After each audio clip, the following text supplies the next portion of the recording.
Let's understand and form an exponential function through this example. A colony of bacteria that begins with 100 specimens doubles in size every hour. What function models the colony's rate of growth? Now, before I dive into the question, a very important tip. Whenever you come across words like bacteria, population, enzymes, compounding, appreciation, or depreciation, please understand that we are looking at exponential functions. Okay, let's begin. So the general form is y equals ab raised to power x, where a is our initial count, which in this scenario is 100, begins with 100 specimen, and b is the rate of growth or decay. It doubles in size, so we can say that it is basically growing. So let's see how we can form the equation. So we have 100 as the initial count. So what happens after 1 hour? You tell me. This doubles in size every hour. So after 1 hour, it will look something like this. We have 200.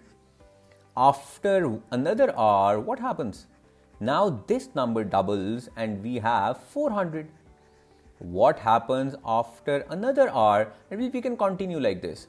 This number doubles and we have 800. So basically in 3 hours, we have jumped from 100 to 800.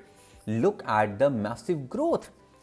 And we have grown by what factor? That factor is basically b. What is the constant factor in these terms? That is this number. This number 2 doubles in size. So this basically tells us the growth factor. So b over here is 2. So our equation basically looks like this. Y equals 100 into 2 raised to power x.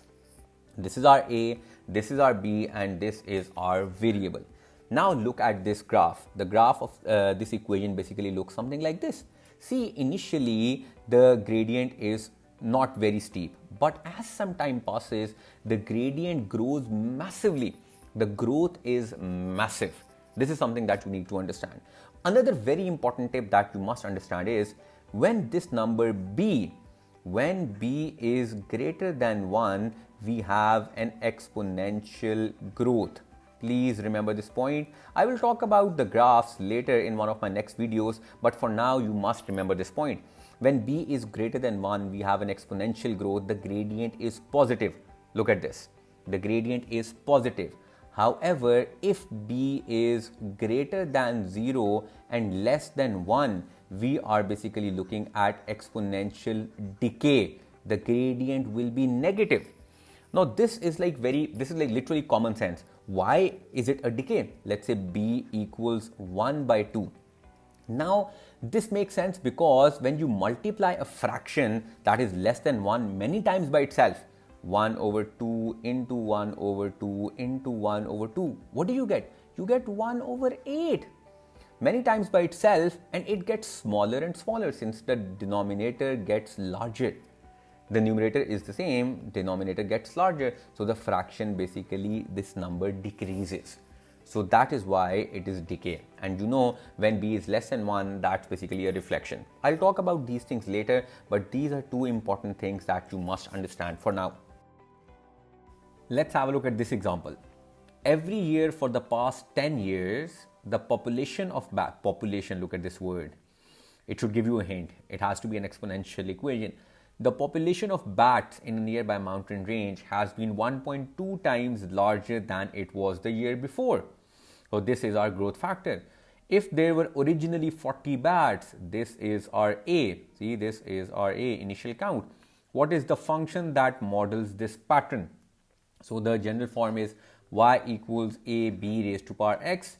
You can see the initial count is 40 and b in this scenario is 1.2. So we have our equation, which is y equals 40 into 1.2 raised to power x. And if you look at the graph will look something like this. I've already drawn the graph for you. You see, the initial count is really small, but then it grows massively. And if you have noticed, b is greater than 1. What does that tell you? That it's an exponential growth. The gradient is positive. Now let's have a look at the second part.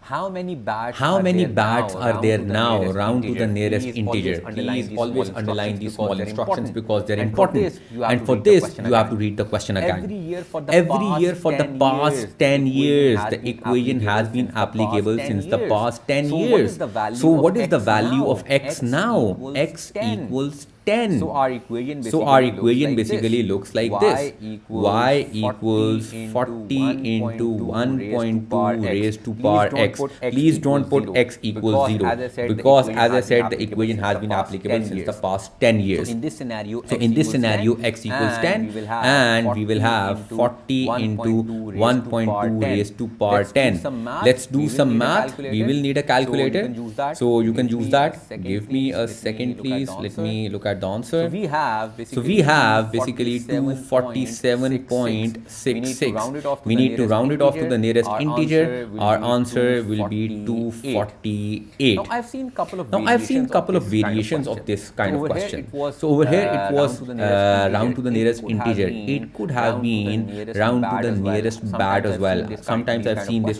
kind of So when you questions. have to round it So to the when you have nearest to round it bad, to the the nearest answer bad, would have the been answer would have been 247 because 247 you cannot have because you fraction of a cannot bad. have fraction Please of a remember bad. this thing. Please remember this thing. Let's have a look at this example. The cost of a new car is $32,000. It depreciates at a rate of 15% per year. This means that it loses 15% of each value each year. Find the formula that gives the value of the car in terms of time. Now this is an example of exponential decay where the value decreases every year. So our equation is basically y equals ab raised to power x. A equals 32,000, that's the initial value. What is B now? So the car loses 15% per year. That means that it keeps 85% of its value every year. 85%, which is basically 0.85. So our equation basically looks something like this. Y equals 32,000 into 0.85 raised to power x. If you ever get confused, replace x with 1 and see the value that you get. So after 1 year, you are basically subtracting 15% from it. So you take 15% of 32,000, that is basically 0.85 into 32,000. And the graph looks something like this. Have a look at this.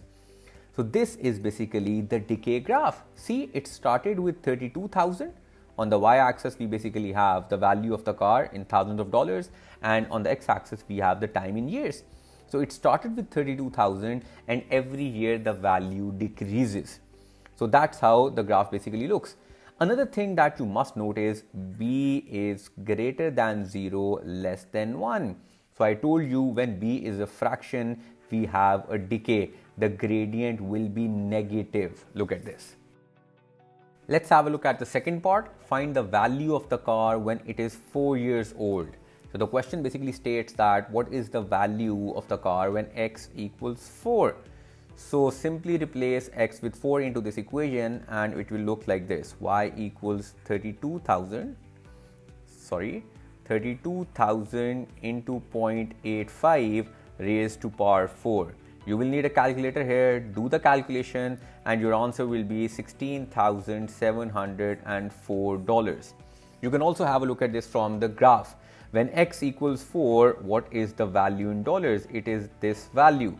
If you use a calculator, you will find the exact value, which is 16,704.